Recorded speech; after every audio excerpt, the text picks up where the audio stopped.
Welcome to the You World Order Showcase podcast, where we feature life, health, and transformational coaches being the change they seek in the world.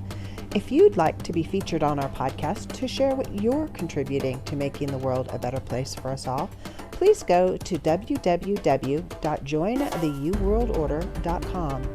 Be sure to like and follow our podcast for the latest episodes.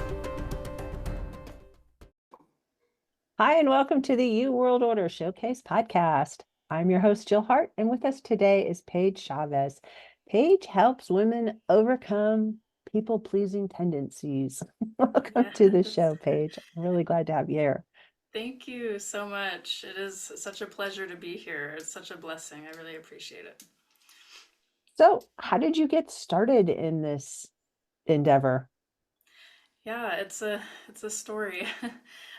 So I was trapped in people-pleasing tendencies for a very long time, but it took me a while to recognize it for what it was.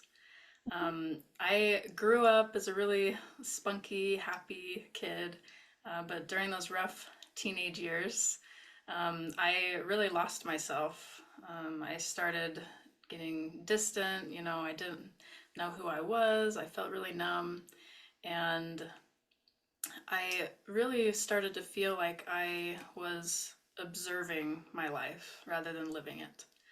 I don't know if any of you listening have ever felt that way, but it was really painful for me. I felt very trapped and like the person I was inside was not how I was acting. And there's a psychology term, I don't know if you've heard of it, called cognitive dissonance. And that's when what you believe and what you value doesn't line up with your actions. And I felt that so deeply for so long, and it was truly miserable. I absolutely hated it. And if you get to know me, you'll hear me say often that one of the things I hate the most is regret. I absolutely despise regret, and probably because I felt it for so long. But that was me. When I went off to college, I dated the first guy that asked me out for 2 years, and it was an unhealthy relationship. But I didn't know how to say no. I struggled with setting boundaries, all those things. But it's interesting because I had this image in my mind of what a people pleaser was, and for some reason in my mind, a people pleaser was outgoing and someone that took cookies to the neighbors all the time and did all those things, and that wasn't me. I was so shy that I think I didn't recognize these tendencies in myself until I got in these intimate relationships and struggled so much with insecurity and boundaries. So that was my struggle until I broke up with that person when someone told me to. I really didn't make any decisions on my own, but I had a roommate say, "Oh, you should end this relationship," so I did. And eventually, I met my now husband. He's a wonderful man, and he pushed me to start standing up for myself. And that's when things started to change for me. But even then, after I got married, I noticed the same patterns returning and returning of insecurity and just this cycle that I couldn't seem to get out of. And one day, I was reading an article online by George Hartwell. I have to give him credit because it was so inspiring. But the article said that a people pleaser will sacrifice their very identity to keep people happy. And in that moment, it was like a symphony of light bulbs went off in my mind. And I was like, oh my gosh, I had begun to wonder what was wrong with me, truly, if I had all these disorders, personality disorders even, because I was like, I can't connect to people. I can't be myself. Is it depression? I couldn't figure it out. But when I read that, it really made sense. And I had kind of a moment of grieving because I didn't realize that all those years, that's what I was sacrificing, was my identity and myself.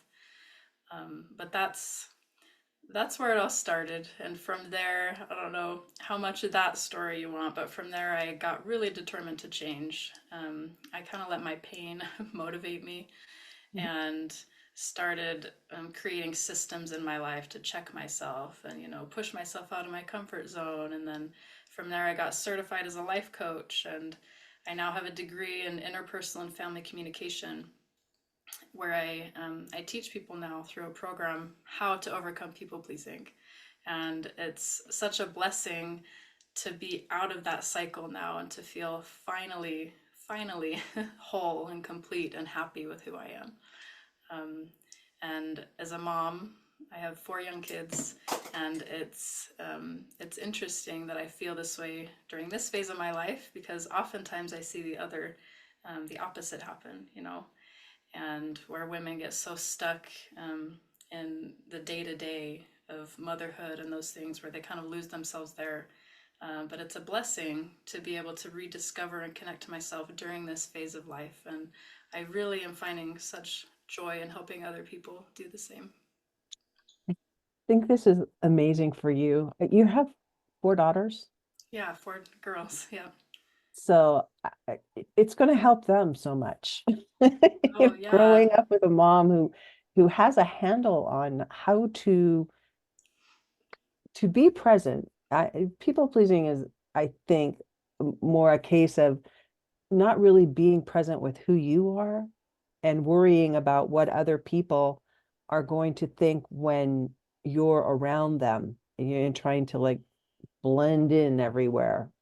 And Yes. you really, as Dr. Seuss says, you're not born to blend in, you're born to stand out. Yes, yes. I couldn't love that more. I agree. As much as I love my mother, she was a big people pleaser when I was growing up, and she had a real hard time doing anything for herself. And oftentimes, the feeling growing up was that there were people there but not there, and I hope that was actually one thing that inspired me starting my own business, was thinking about my children and how I think when they see a mother that is happy, it does so much for them. So, yeah, thank you. I hope that a little bit of that will rub off and teach them how to be empowered themselves. It can't help but to. It just becomes who you are, and to model that kind of behavior in front of your daughters, where you're not an overbearing person. I think sometimes people pleasers are looking at people who have like really big personalities and thinking, oh, those people have it all together and I don't want to, or maybe they're looking at those people and thinking, oh God, I don't ever want to be like that, which is kind of more the picture probably. But those people are probably people pleasers too. They're just a different flavor of it, because people pleasing comes in a lot of different packages. Yeah. And it all stems from insecurity. Some people need to be really louder than life in order to feel like they have control of the situation, and they do people pleasing tendencies to kind of actually control the environment, whereas other people are like doing people pleasing tendencies to blend into the background so they're not noticed or Yeah. called on. Yeah. So Yeah, it's interesting that you say that. I think you're very observant. There are a lot of different types of people pleasers, but there are those root fears and root beliefs that they all have in common.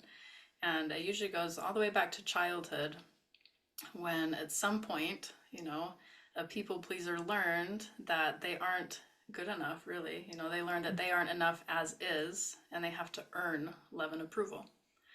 And children are so they try and adapt to their situation, and love is a human need, so it's natural for a child to try different things and see what will get them that love and approval they're looking for.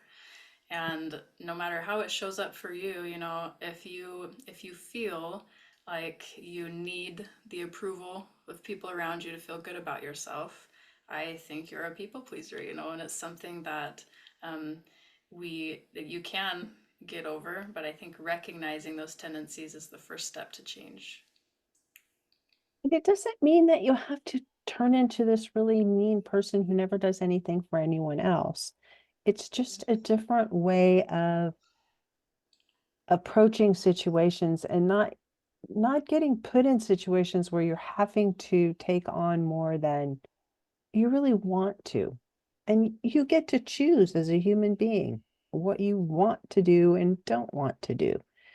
But I think we're raised so often with the no, you're just going to do what I tell you to do because I told you to do it.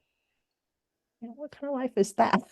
Yeah, yeah, exactly. And so many women that I talk to have this idea that you're talking about of they feel so guilty for anything they do because they believe that it's selfish. And it takes time to change your mindset when it comes to that. But I like what you're saying about how you don't have to turn into this rude or selfish person or even all out there person. You know, you just turn into you. Yeah. And there's a quote I kind of came up with when I was pondering this one time. You know, I was thinking, well, what's the opposite of people pleasing? You know, the flat out opposite, up, down, black, white. What's the opposite? And um, it's not selfishness. You know, a lot of people think that it would be. People think that the opposite of people pleasing would be self pleasing. But really, what I've discovered through my studies and my experience is that the opposite of people pleasing isn't selfishness, it's authentic living and loving. So, as strange as it sounds, that is true. The more that I have overcome it, the more I feel just like me, and the ability to still be kind, but out of the goodness of my heart rather than fear and rather than desperation for the approval of people around me. And it's more of a self-love when you Mhm. get to the point where you can love that little child that was wounded and you can give that child who is you, but we're still working on, programming from when we were 5 and 6 years old. It doesn't serve us anymore when we're really old, but we hang on to it because it's all we know, and we haven't learned how to um A, not do it to other people, but B, you can change the programming. You can help yourself to realize and self-regulate into that you are enough, just as you are. You were created perfectly, and you are perfect. You might not be everyone's cup of tea, but it's okay. There's billions of people on this planet. You're Yeah, not going to know everybody. It's not even a thing. You're yeah, connected to them all, but you're not going to know them all. So just, work on feeling who you're attracted to, and use those people. And sometimes people will move in and out of your life, and that's okay too. You don't have to stay with that same group your whole life. It's the beauty of living in the age we live in. yeah, definitely. Yeah, I teach my clients how to do exactly what you're describing, that self-love.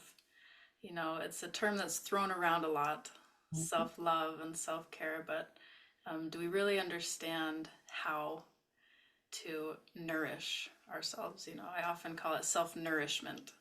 So Mhm. instead of just, you know, going and eating chocolate or whatever it is, you know, not that that's bad, but to really hone in on how to take care of yourself in the ways that matter to you.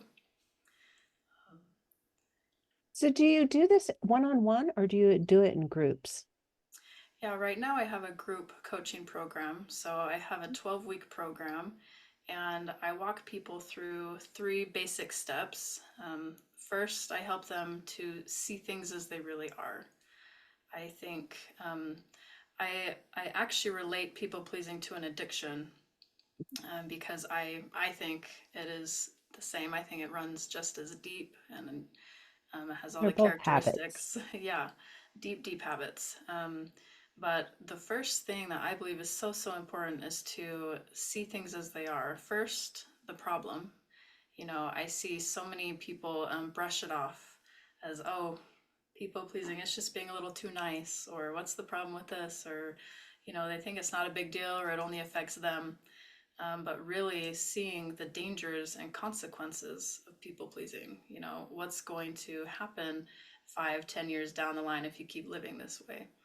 And also seeing themselves clearly, like you said, you know, seeing yourself as whole and complete and seeing your strengths and weaknesses, because we all have both. People pleasers tend to put on a mask, and try and pretend to be someone. So I help to remove that mask and to see yourself and the problem as you are. And then we get into anchoring ourselves. People pleasers, when I was a people pleaser, I felt like a leaf blowing in the wind. I felt like I didn't have control over anything. It's a mindset, but it's just feeling like you're swaying back and forth and back and forth. And I teach people how to really anchor themselves, to those unchanging things and to the strength that we have inside of ourselves. And then come the boundaries. Oftentimes people try and lead with setting boundaries, and I don't believe that that's effective. Anytime I've seen someone try and do that, it's just a recipe for disappointment. So if we can do that inner work to heal from the inside out, those boundaries can be more lasting, and we can stick to those. Yeah, boundaries are a funny thing. I think we used to call them manners when I was growing up. But then manners kind of went out the window when the women's lib thing happened because nobody knew what they were supposed to be doing. And so no one had any boundaries or any manners for that matter. And so nobody knew manners are just a way to interact with other people in a way that's socially acceptable so the other person knows what to expect.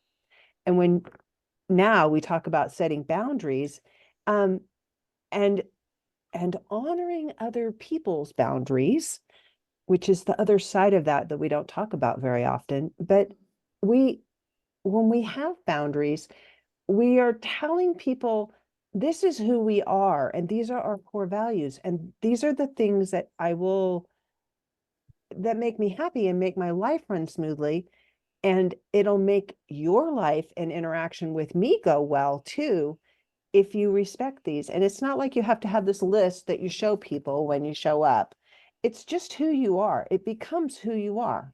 I don't hang around people that lie. Liars drive me crazy. And people that talk about things they're never going to do, they also drive me crazy. I don't hang around those kinds of people because those people are on my far boundaries. When I Yeah, run into them, I go a different direction. I often won't even interact with them. Once I have identified that that's those are the boundaries that they have, I'm like, well, they're not compatible and it's okay. yeah, It's okay to feel that way about, certain groups of people. And it's okay for those people to be that way too. So there's nothing wrong with that. It's just that it's something that I don't personally want to be part of. yeah, definitely. Yeah, it's healthy to have that, and when you realize how much is in your control, it's really empowering. Boundaries, although they do often have to do with other people, they also don't. It's about you and what you want for your life, or the people that you care for, like children. You can set boundaries to protect the people you love, but it's all in your control. It's all your choice, and I love how you phrase that. And with kids, it's really important to teach them boundaries, teach them your boundaries, but also teach them their boundaries and respect their boundaries. Teach them how to live a life where their boundaries are being respected. And it will pay big dividends. Trust me on that one. Definitely, yeah. I have to be a little careful, but my 14-month-old is already, I'm teaching her how to say no. There's also listening to your parents and respect, but she knows when she can say no to things. If someone's bothering her, she says no. So yeah, it's definitely so important. I learned something from, and I can show you two sides of this. I have my very old father who was of the age where your kids hugged grandparents no matter what. They didn't have any say over who was touching them, which is my opinion. And then my my kids, I have one set of kids that, and this was really new to me, I'll be honest. She was, and we didn't see these kids very often. She was very um, strongly of the opinion that they could decide if they were going to hug you or not. And it's helped me so much in approaching my other grandchildren in that, I give them the option. Do you want to hug me? It's not a foregone conclusion that they're going to hug me or kiss me or, you know, even interact with me, but they have the choice. They do Yeah. hug me, but it's not because their mom told them they had to hug me. Just different ways that kids are being allowed to exercise boundaries and allowed to express themselves and be valued for who they are. It's going to reap huge rewards in the distant future when they grow up and they're raising kids the same way. Right now we're getting through this huge swath of people that were raised to just do what you're told to do, and you're not allowed to have an opinion, and you're not allowed to say no to people. Yeah. Yeah, there's pain there, in those generations that had to go through that. I see that. And there's such value. I remember being told one time that even a newborn, even an infant, will, if you like push down on their chest or hold their arms down, they'll fight back. We need that autonomy and we need the choice. And none of us, us listening, even as adults, nobody wants to be forced to do something that goes against what you feel inside. It's just the worst. So I think definitely it's so important to teach children that what they feel and what they want matters.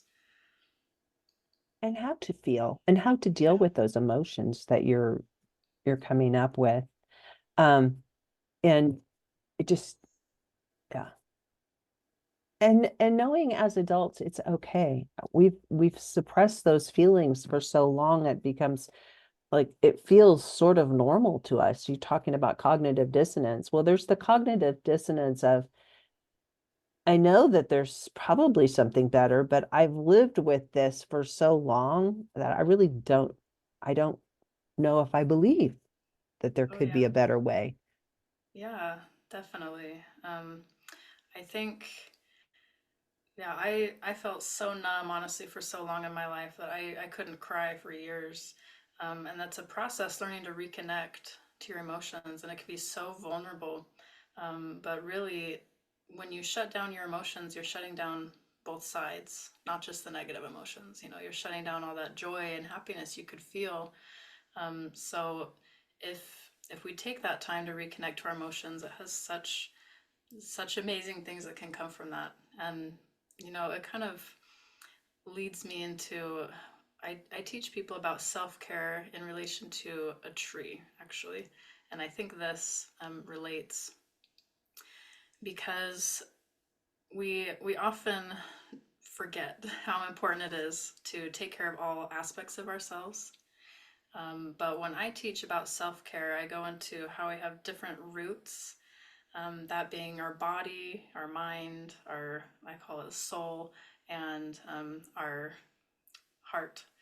And we have different aspects of ourselves that we need to nourish, and if we nourish those parts, then we start to grow, and we get up through the trunk and through the branches, and eventually we produce fruit, just like a tree.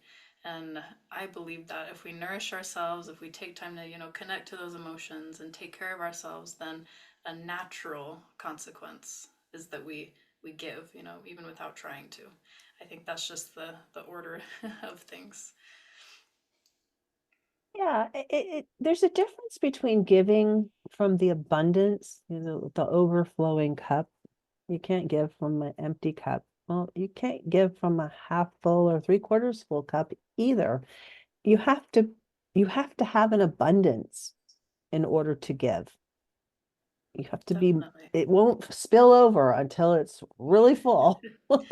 Definitely. Yeah. And It's that's where the giving is joyful, and it's like, here, celebrate with me. And in the giving it can be from love. It can be from all of your root things that you're talking about. Because we give from the abundance of our heart. We give for the abundance of our assets, our physical assets. We give from the abundance of the intellect that we've collected over the years.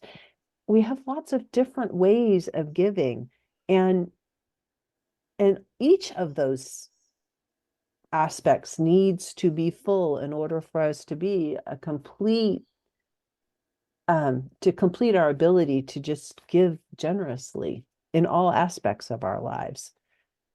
Yeah, definitely. And it's hard for some people to take the time to take care of themselves, but it's easier with physical things to understand, if a tree was dying and didn't have water, it can't give. It's just not possible. And when we try and try and try, that's when we get so burnt out and we can have health problems and so many things come up. But if you can just be patient with yourself and the seasons of life, it's okay to take a whole season, a period of time to take care of yourself. And the rewards are just amazing, when you can give after that and you're fully nourished. I love that you talk about trees. I love trees to begin with, and I know a lot about them. And they work in seasons. A tree does not produce fruit in the winter. A tree is resting in the winter. In the spring, it gets ready to have this big push of life. Puts leaves, it's doing all the stuff, it's flowers and flowers. If it makes it through all of the wind and the spring and the rain and the hail, then, and the bees are friendly, then you might have fruit. Sometimes you can have like so much fruit, the tree will break, the branch will break. Yeah. We had an abundant year this year. Our trees just like, it was incredible. We like pounds and pounds of fruit Wow. off of our trees. Amazing. It was so amazing. But, and then in the fall, all the fruit's gone and it's wrapping up to get ready to go into the winter. And so